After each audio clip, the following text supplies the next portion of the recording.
सही है सर। प्रिय विद्यार्थियों नमस्कार।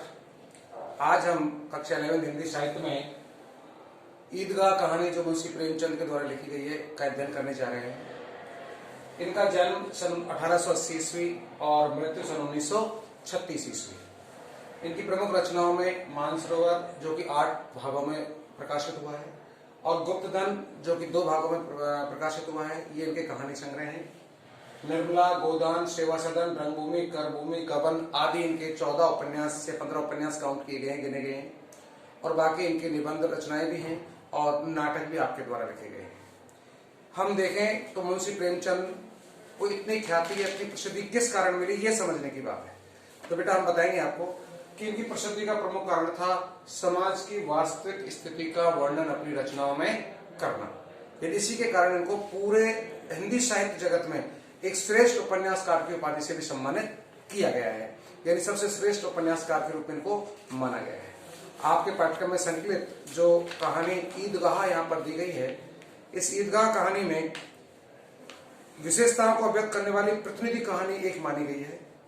इस कहानी में ईद जैसे महत्वपूर्ण त्योहार को आधार बनाकर ग्रामीण मुस्लिम जीवन का सुंदर चित्र प्रस्तुत किया गया है। हामिद नाम का पात्र या हामिद का चरित्र हमें बताता है कि अभाव उम्र से पहले बच्चे में कैसे बड़ों जैसी समझदारी पैदा कर देती है। अभाव किसी चीज का होता है तो छोटे बच्चे में भी बड़े बच्चों जैसी समझदारी का भाव पैदा हो जाता है। ये कहानी ईदगाह हमें समझाती है इस बात। मेले में हामिद अपनी हर चाह पर संयम रखने में विजयी होता है। साथ ही रुस्तम में हिंद चिमटे के माध्यम से प्रेमचंद ने श्रम के सौंदर्य एवं महत्व को भी उद्घाटित किया है। चित्रात्मक भाषा की दृष्टि से भी यह कहानी अनूठी है, यानी किस तरह से एक पात्र इस कहानी का हामिद अपनी दादी के द्वारा दिए गए 3 पैसे का हर एक चीज में संयम बरतते हुए, बालक होने के नाते मिठाइयों का भी जी चाहता है लेकिन मिठाई भी नहीं खाता, खिलौने खरीदने का मन करता है लेकिन खिलौने भी नहीं खरीदता। केवल उसको ध्यान आता है कि मेरी दादी का जब खाना पकाती है तो उस समय उसके हाथ जलते हैं, तो इस वास्ते वो क्या खरीदता है, एक चिमटा। यानी अपनी दादी की परेशानियों का ख्याल रखते हुए वो बच्चा केवल चिमटा खरीद पाता है और चिमटा ही लेकर आता है। उससे ही अन्य बालकों से तुलना करने के बाद हिंद रुस्तम की उपाधि देता है कि वो सारे खिलौनों को तहस नहस कर देता है, अकेला एक चिमटा। ये बात इस कहानी में बताई गई है। चलो देखते हैं कहानी। आप शुरुआत करते हैं, पुस्तक निकाली बेटे। कहानी है ईदगाह। शुरुआत करते हैं पाठ को कि रमजान के पूरे 30 रोजों के बाद ईद आई है।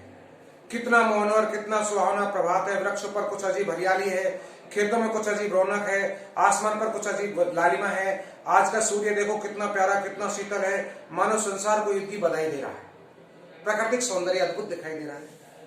गांव में कितनी हलचल है। ईदगाह जाने की तैयारी हो रही है। किसी के कुर्ते में बटन नहीं है, पड़ोस के घर में सुई धागा लेने दौड़ा जा रहा है।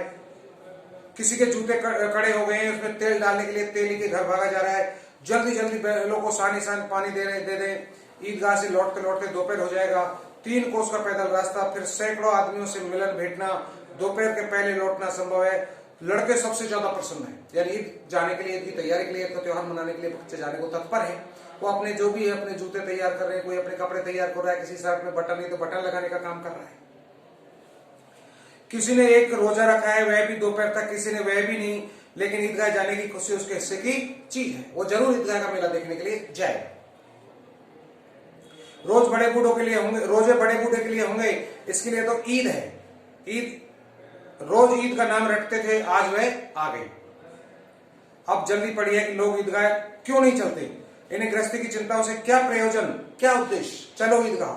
सवैया के लिए दूध और शक्कर घर में है या नहीं, इनकी बला से ये सवैया खाएंगे। चाहे घर में चूहे व्रत कर रहे हो, कोई लेना देना नहीं। बच्चों को तो ईद के दिन अच्छा स्वादिष्ट भोजन चाहिए। वे क्या जाने कि अब्बा जान क्यों बहदवास चौधरी कायम अली के घर दौड़े जा रहे। उन्हें क्या खबर कि चौधरी आज आके बदल ले तो ये सारी ईद मुहर्रम हो जाए। बहुत इंपॉर्टेंट पंक्ति बेटे, ध्यान देना इस बात का। चूंकि जिनके यहाँ पर पैसा नहीं है, गरीबी है, कमजोरी है, वो लोग बड़े सेठ साहूकारों के पास जाते हैं और कर्ज ला करके भी त्योहार मनाने के लिए घर पर मिठाइयां बनाते हैं। अब बच्चों को क्या पता कि ये पैसे किसी से नकद उधार लिए जा रहे हैं, वो कर्ज ब्याज से चुकाने होंगे, कोई पता नहीं होता, लेकिन फिर भी उन्हें तो मिठाई चाहिए। अब किस तरह से वहां अब्बा जान लेने के लिए गई है, किस तरह से उस चौधरी साहब ने जिससे कर्ज लिया है उसने अपनी आंखें फेर ली, आंखें बदल ली, अर्थात देने से मना कर दिया। अब क्या करोगे आप? ये तो सारी ईद मुहर्रम हो जाएगी, यानी कि जब उसने फेल ली तो उसको ईद कहाँ मनेगी, त्योहार कहाँ मनेगा, मिठाइयाँ कहाँ बनेंगी। ईद का त्योहार मुहर्रम में परिवर्तित हो जाएगा। कहने का तात्पर्य दुख का, सुख का जो इजहार होना चाहिए तो वो दुख में परिवर्तित हो जाएगा। उनके अपनी जेबों में तो कुबेर का धन भरा हुआ है, बार बार जेब से अपना खजाना निकालकर गिनते हैं और खुश होकर फिर रख लेते हैं। महमूद गिनता है 1 2 10 12, इसके पास 12 पैसे हैं। मोहसिन के पास 1 2 3 8 9 15 पैसे हैं। इन्हीं अनगिनती पैसों में अनगिनत चीज लाएंगे, खिलौने, मिठाइयां, बिगोल, गेंद और जाने क्या क्या। और सबसे ज्यादा प्रसन्न है हामिद। वह 4-5 साल का गरीब सूरत दुबला पतला लड़का जिसका बाप गत वर्ष हैजे की भेंट में आ गया और मां ना जाने क्यों पीली होती होती एक दिन मर गई। किसी को पता ना चला क्या बीमारी है, कहती तो कौन सुनने वाला है। दिल पर जो कुछ बीतती है वह दिल में ही सहती है और जब वह सहा गया तो संसार से विदा हो गया। हामिद के पिता का देहांत हो गया और पिता के देहांत के कारण माता का भी घुट घुट करके देहांत हो गया।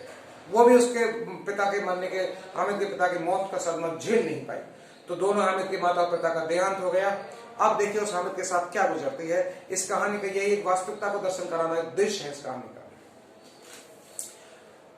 अब हामिद अपनी बूढ़ी दादी अमीना की गोद में सोता है और उतना ही प्रसन्न है। इसके अब्बाजान रुपए कमाने गए हैं, बहुत सी थैलियां लेकर आएंगे। बच्चे को क्या पता पिता हमेशा के लिए स्वर्ग सिधार गए।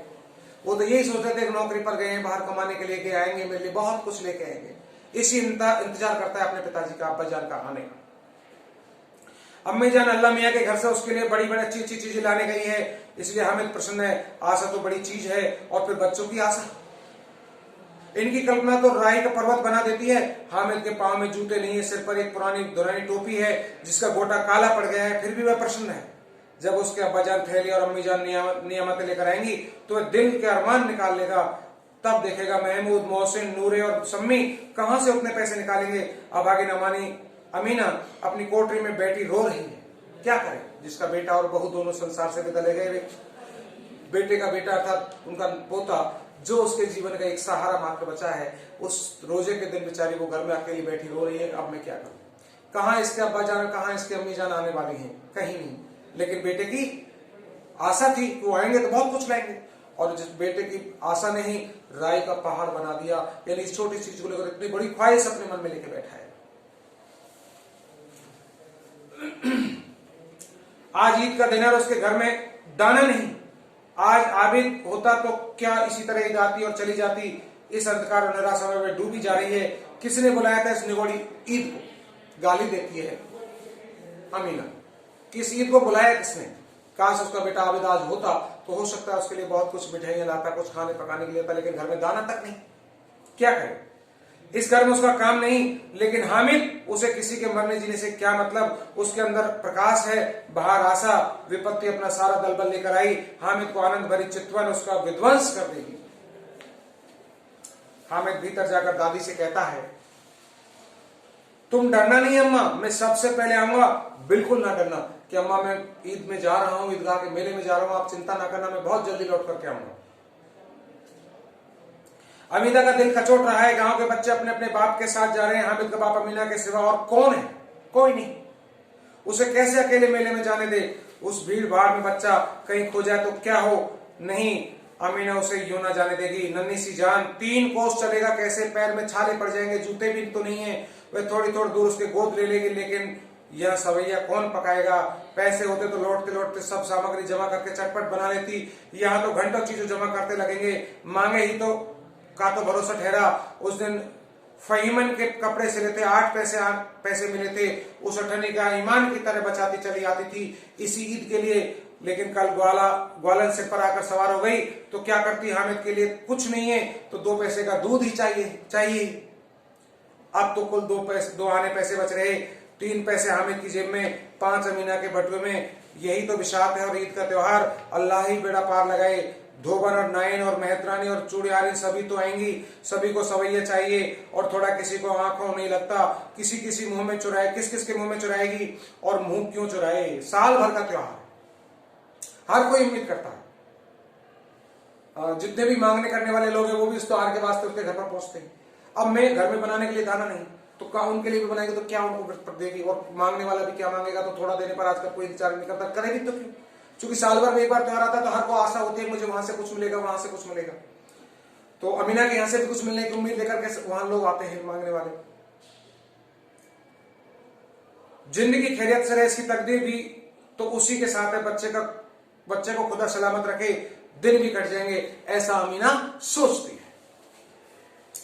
गांव में से मेला चला और बच्चों के साथ हामिद भी जा रहा है। कभी सब के सब दौड़कर आगे निकल जाते हैं, फिर किसी पेड़ के नीचे खड़े होकर साथ वालों को इंतजार करते हैं, ये लोग क्यों इतना धीरे धीरे चल रहे हैं। हामिद के पैरों में से जैसे पर लग गए थे, वह कभी थक सकता था। शहर का दामन आ गया, सड़कों के दोनों और अमीरों के बगीचे हैं, पक्की चारदीवारी बनी हुई है, पेड़ों के आम और लीचियां लगी हुई हैं। कभी कभी कोई लड़का कंकड़ी उठाकर आम पर निशाना लगाता है, माली अंदर से गाली देता हुआ निकलता है। लड़के वहां से फलांग पर हैं, खूब हंस रहे हैं, माली को कैसा उल्लू बनाया। यानी रास्ते में जाते जाते बच्चे अपनी हरकत कर रहे हैं, किस तरह से वो बागों में पत्थर फेंकना, माली को चिढ़ाना, सो बच्चों की आदत हरकत के हिसाब से वो चलते जा रहे हैं, हंसते जा रहे हैं। बड़ी बड़ी इमारतें आने लगी, शहर नजदीक आने लगा। ये अदालत है, ये कॉलेज है, ये क्लब घर है। इतने बड़े कॉलेज में कितने लड़के पढ़ते होंगे। सब लड़के नहीं हैं जी, बड़े बड़े आदमी हैं, सच उनकी बड़ी बड़ी मूछें हैं, इतने बड़े हुए हैं अभी तक और पढ़ ही रहे हैं, पढ़ने जाते हैं। क्योंकि कॉलेज में पढ़ने वालों को वो लोग देख करके आश्चर्य करते, कितने बड़े बड़े बच्चे पढ़ रहे हैं, लोग पढ़ रहे हैं, न जाने कब तक पढ़ेंगे और क्या करेंगे। इतना पढ़कर हामिद के मदरसे में 2-3 बड़े बड़े लड़के हैं, बिल्कुल 3 कौड़ी के, रोज मार खाते हैं, काम से भी जी चुराने वाले। इस जगह उसी तरह के लोग होंगे। और क्या घर क्लब में जादू होता है, सुना है। यहाँ मुर्दे की खोपड़ियां दौड़ती हैं और बड़े बड़े तमाशे होते हैं, पर किसी को अंदर नहीं जाने देते। और यहाँ शाम को साहब लोग खेलते हैं, बड़े बड़े आदमी खेलते हैं, मूंछों दाढ़ी वाले, और मेमे भी खेलती हैं। सच हमारी अम्मा को यह दे दो, क्या नाम है बैग, तो उसे पकड़ ही ना सके, घुमाते ही लुढ़क जाए। इस तरह से हामिद और बच्चों में ये बातें चल रही थी, वहां वार्तालाप चल रहा था। महबूब ने कहा इतने में कि हमारी अम्मी जान का तो हाथ कांपने लगे, अल्लाह कसम, बैट को उठाते समय। मौसी बोला चलो, मानो आटा पीस डालती हैं, जरा सा बैट पकड़ लेंगी तो हाथ कांपने लगेंगे। सैकड़ों घड़े रोज पानी निकालती है, 5 घड़े तो मेरी भैंस पी जाती है। किसी मैम का 1 घड़ा पानी भरना पड़े तो आंखें तले अंधेरा आ जाए। यानी हमारी अम्मा इतना काम करती है और मैम आकर यहाँ बैठ खेलती है, उनको यदि वो काम दे दी जाए तो वो नहीं कर सकती, और इनके काम को वो नहीं कर सकती। महबूब बोला तुम्हें, लेकिन दौड़ती तो नहीं, उछल कूद तो नहीं कर सकती हमारी अम्मा। मौसिन बोला हाँ, उछल कूद नहीं सकती, लेकिन उस दिन मेरी गाय खुल गई थी और चौधरी के खेत में जा पड़ी थी, तो अम्मा इतनी तेज दौड़ी कि मैं उन्हें ना पा सका। सच, यानी बहुत तेज दौड़ी, ऐसी कोई बात नहीं, वो दौड़ नहीं सकती। आगे चले तो हलवाइया की दुकान शुरू हो गई मेले में। जैसे ईदगाह में पहुंचे तो शहर में पहुंचते पहुंचते आज खूब सजी हुई थी मिठाइयों की दुकान। इतनी मिठाइयां कौन खाता है, देखो ना, एक एक दुकान पर मनो होंगे, बहुत सारी मिठाइयां रखी थी। सुना है रात को जिन्नत आकर खरीद ले जाते हैं, अर्थात जिन्न आते हैं और रात को सारी मिठाइयां खरीद के ले जाते हैं, पूरा पैसा दे जाते हैं, ऐसा सुना है। अब्बा कहते थे कि आधी रात को एक आदमी हर दुकान पर जाता है और जितना माल बचा होता है वो तुलवा लेता है और सचमुच के रुपए देता है, बिल्कुल ऐसे ही रुपए जैसे हमारे पास है। हामिद को यकीन न आया, ऐसे रुपए जन्नत को कहां से मिल जाएंगे, अर्थात जिन कहां से लेके आएंगे इतने पैसे, ऐसे पैसे। तो मौसी ने कहा जन्नत को रुपए की क्या कमी, जिस खजाने में चाहे चले जाए, लोहे के दरवाजे तक उन्हें नहीं रोक सकते जनाब। आप एक स्फेयर में हीरे जवाहरात सब उनके पास रहते हैं, जिससे खुश हो उसी से टोकरों जवाहरात दे दिए। अभी यही बैठे हैं, 5 मिनट में कलकत्ता पहुंच जाए। जन्नत का तो यह हाल होता है, वो तो हवा है, जहां चाहे वहां पहुंच जाए। तो हामिद ने फिर पूछा, जन्नत बहुत बड़े बड़े होते होंगे, अर्थात विशालकाय शरीर से होते होंगे। तो मोहसिन बोला कि एक एक आसमान के बराबर होता है जी। जमीन पर खड़ा हो जाए तो उसका सिर आसमान से जा लगे, मगर चाहे तो एक लोटे में घुस जाए, इतना ऐसा स्वरूप होता है जन्नत का। हामिद, लोगों ने कैसे खुश करते होंगे, कोई मुझे वह मंत्र बता दे तो एक जिन्न को मैं भी खुश कर लूं, जो ढेर सारा सामान मेरे पास आ जाए। लेकिन मोहसिन बोला कि अब यह तो मैं नहीं जानता, लेकिन चौधरी साहब के काबू में बहुत से जिन्नात है, कोई चीज चोरी जाए चौधरी साहब उनका पता लगा लेते हैं और चोर का नाम भी बता देंगे। जुमराती का बचवा उस दिन खो गया था, 3 दिन हैरान हुए, कहीं ना मिला। जब झक मारकर चौधरी के पास गए, चौधरी ने तुरंत बता दिया कि मवेशी खाने में है, और वही मिला। जिन्नत आकर उन्हें सारे जहन की और संसार की खबरें दे जाते हैं। अब उसकी समझ में आ गया कि चौधरी के पास क्यों इतना धन है और क्यों उनका इतना सम्मान होता है, क्योंकि उनके पास जिन्नात है और जिन्नात के आधार पर ही वो सारी चीजों का खुलासा कर लेते हैं। ऐसा यहाँ पर उन्हें हामिद को पता चला। आगे चले, ये पुलिस लाइन है, बस यही कांस्टेबल कवायद करते हैं, इनकी प्रैक्टिस होती है। यहाँ पर रेड टन 5-4 रात को बेचारे घूम घूम कर पहरा देते हैं, नहीं चोरियां हो जाए। मोहसिन ने फिर उसका प्रतिवाद किया कि यह कांस्टेबल पहरा देते हैं तभी तुम बहुत जानते हो। अजी हजरत, यही चोरी कराते हैं। शहर के जितने चोर डाकू हैं सब इनसे मिले रहते हैं। रात को ये लोग चोरों से कहते हैं चोरी करो, और आप दूसरे मोहल्ले में जाकर जागते रहो पुकारते हैं। जब ही इन लोगों के पास इतने रुपए आते हैं, मेरे मामू एक थाने में कांस्टेबल हैं, 20 रुपए महीना पाते हैं, लेकिन 50 रुपए घर भेजते हैं। 30 रुपए कहां से है उनके पास? हंसकर कहने लगे, अल्लाह कसम, मैंने एक बार पूछा था कि मामू आप इतने रुपए कहां से ले पाते हैं? तो हंसकर कहने लगे, बेटा अल्लाह देता है। फिर आप भी बोले, हम लोग चाहे तो एक दिन में लाखों मार जाए, हम तो इतना ही लेते हैं जितना अपनी बदनामी ना हो और नौकरी ना चली जाए, केवल इतना ही हम लोग ले पाते हैं। हामिद ने पूछा, ये लोग चोरी करवाते हैं? तो कोई इन्हें पकड़ता नहीं। मोहसिन इनकी नादानी पर दया दिखाकर बोला, अरे पागल, इन्हें कौन पकड़ेगा? पकड़ने वाले तो ये लोग खुद ही, ये खुद चोरी करवाते हैं, खुद पकड़वाते हैं। ऐसे बच्चों ही बच्चों में वार्तालाप चल रहा होता है। लेकिन अल्लाह इन्हें सजा भी खूब देता है। हराम का माल हराम में ही जाता है। थोड़े दिन हुए, मामू के घर में आग लग गई। सारी नई पूंजी जल गई, एक बर्तन तक ना बचा। कई दिन पेट के नीचे सोए, अल्लाह कसम पेट के नीचे। फिर न जाने कहां से 100 कर्ज लाए तो बर्तन भांडे आए। हामिद बोला, 100 तो 50 से ज्यादा होते हैं ना? कहां 50, कहां 100? 50 एक थैली भर होता है, 100 तो 2 थैलियों में भी ना आए, इतने होते हैं। दोनों बच्चे आपस में वार्तालाप कर रहे हैं, हामिद और महमूद। अब बस्ती घनी होने लगी, यानी शहर का कंजेस्टिव एरिया, बहुत घिरे हुए एरिया में पहुंच गई। ईदगाह जाने वाले की टोलियां नजर आने लगी। एक ने एक भड़कीले वस्त्र पहने हुए, कई के तांगे पर सवार, कोई मोटर पर, सभी इत में बसे, सभी के दिलों में उमंग। ग्रामीणों का यह छोटा सा दल भी उस शहर में पहुंच गया, अपनी विपन्नता से बेखबर, संतोष और धैर्य में मगन चला जा रहा था। यानी शहरी जीवन और ग्रामीण जीवन का परिवेश का आप अंतर देखिए। शहरी जीवन कितने सम्मान के साथ सदा जदा रंग बिरंगे कपड़े पोशाक में पहने हुए था, और ये ग्रामीण दल जो ईदगाह के मेले में देखने जा रहा था वो अपनी विपन्नता अर्थात अपनी गरीबी को दर्शा रहा था। फटे चुतरे जैसे भी टूटे फूटे कपड़े जूते हैं जो पहन करके पहुंच रहा है वहां पर। तो ग्रामीण बच्चों की टोली अलग नजर आ रही थी और शहरी बच्चों का पहनावा के कारण अलग ही पहचान बनी हुई थी। बच्चों के लिए नगर भी सभी चीज अनोखी थी। जिस चीज की ओर ताकते ताकते रह जाते और पीछे से बराबर हॉर्न की आवाज आने पर भी वो ना चेतते। हमें तो मोटर के नीचे जाते जाते बचा। सहसा ईदगाह नजर आ गया।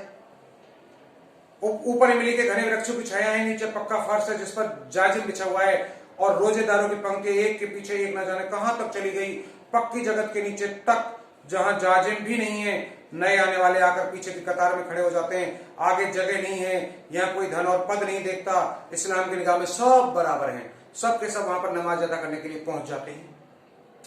इन ग्रामीणों ने ही वजू किया और पिछली पंक्ति में खड़े हुए, यानी अपने हाथ पैर धोए और नमाज अदा करने के लिए उस पंक्ति में जाकर के खड़े हो गए।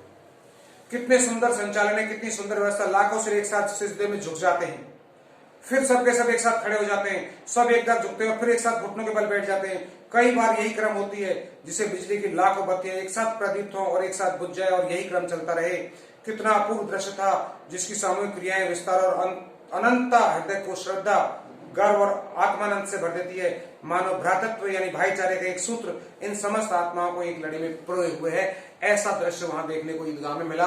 हामिद और मोहसिन के साथ में महमूद, ये सारे बच्चे, जब पूरा ग्रामीण मेला, बच्चों का मेला वहां पहुंचा और ईदगाह पर पहुंच करके जाकर के वहां उनका वो पूरा दृश्य देखा कि किस तरह से रोजे के लिए पंक्तिबद्ध तरीके से बैठे हुए सारे मुस्लिम लोग उस नमाज अदा करने पर किस तरह की हरकत करते हैं। मानो एक बिजली के दीपक की तरह एक साथ बुझना, एक साथ जलना, ऐसे ही बार बार घुटना, झुकना और बैठना, ये सारी प्रतिक्रिया वहां पर वो लोग बराबर देख रहे थे। ऐसा दृश्य था उस ईदगाह में मेले का। चलो आज के वीडियो में इतना ही, कल अगले वीडियो पर निधन करेंगे, तब तक के लिए धन्यवाद।